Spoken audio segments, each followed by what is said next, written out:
And we're back. This is Module 65 if you're keeping up with our class, and we're talking about multiplication with irrational exponents. So, as remember with multiplying exponents, it's really like we're adding them, right? We don't really want to talk about it like that, but it is the sort of the shortcut that we find. So, what we would have here is 9 to the 10 fourths. Right? 9 to the 10 fourths would be the same as 9 to the 5 halves. And I'm going to go ahead and kick that 2 out in front just like normal. So I would have the square root, so index 2, of 9 to the 5 power. At this point, I can remember that I either can do the square root of 9 or I can do 9 to the 5th and then take the square root.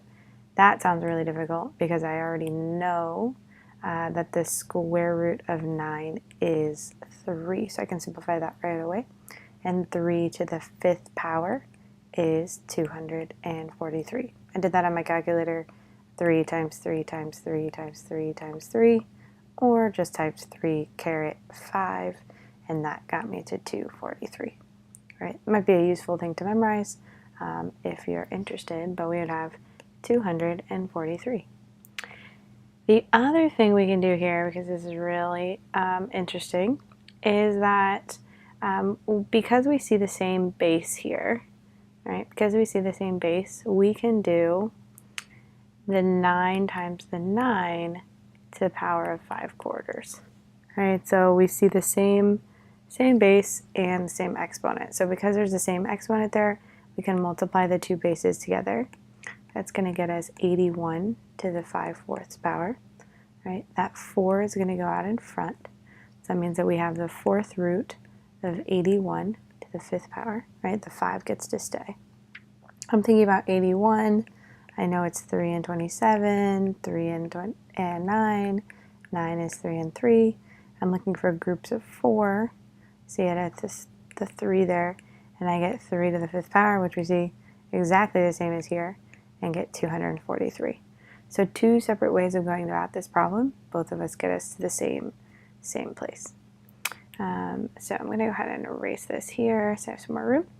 We're going to take a look at this one. So I'm going to use the second way that I used here because I see that they have the same exponent. So I know that I can do 3 times 27 to the power of negative 1/4, like that. So I'm going to deal with the inside of my parentheses first.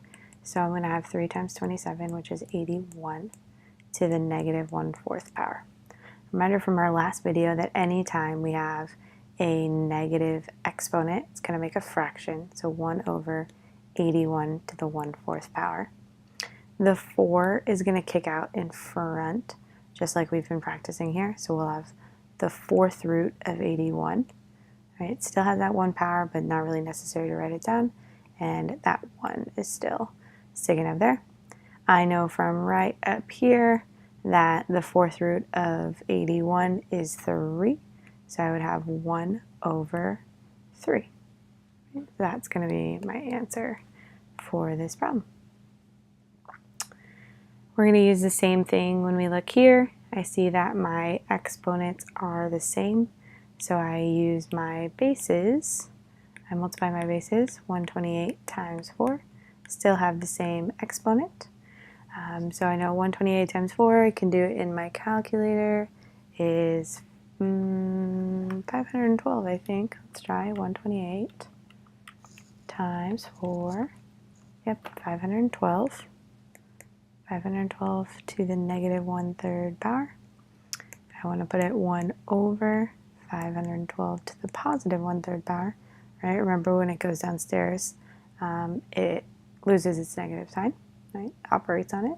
I'm going to kick this 3 out in front. So I have the 3rd root, or the cube root of 512 with over 1.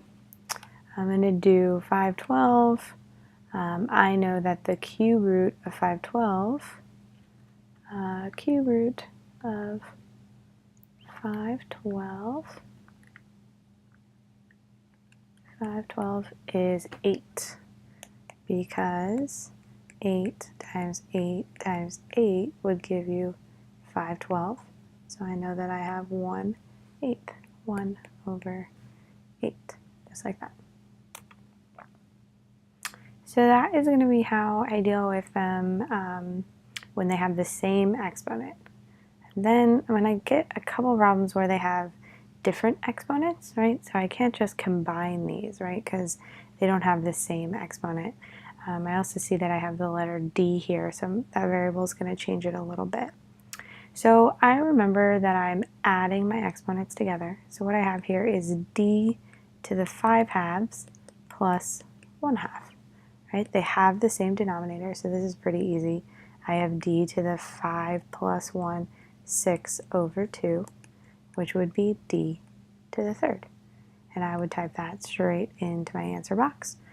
It does say the D needs to be a letter, and our exponent should be positive, so we want to watch out for that. Let's look at one where they don't have the same denominator, right? So they don't have the same denominator here. I know I'm going to need to add them together. I'm going to use my fraction adding skills. I know that they need to have the same denominator, so I can even think about my mom and Phyllis if I want. But I know that in order to get 3 to turn into 6, I need to multiply the top and bottom by 2. So I would have the same -5/6 plus 2 over 6. That's the same as 1/3. And I get -3/6. The -5 plus 2 would be -3/6. I know that 3/6 simplifies to 1/2. So I'm going to have -1/2. Remember that this is my exponent, right? We did all that math just for the exponent. So I have s to the power of -1/2. I want to make sure that all the exponents in my answer are positive. So I'm going to have 1 over s to the 1/2 power. It's not asking us to put it in that square root form, right? So we would have the 2 out here and the s in here. It's not asking us to do this. It's only asking us to put it in here. So first I would use this button in order to make that fraction. Put 1 over s, then I'd use this button to write 1/2, just like that. So that would be the answer that I would type in that box there. If you have any questions, feel free to shoot me an email. You can also Google something like multiplying rational exponents, and that will definitely lead you to more information. Good luck. Talk to you soon.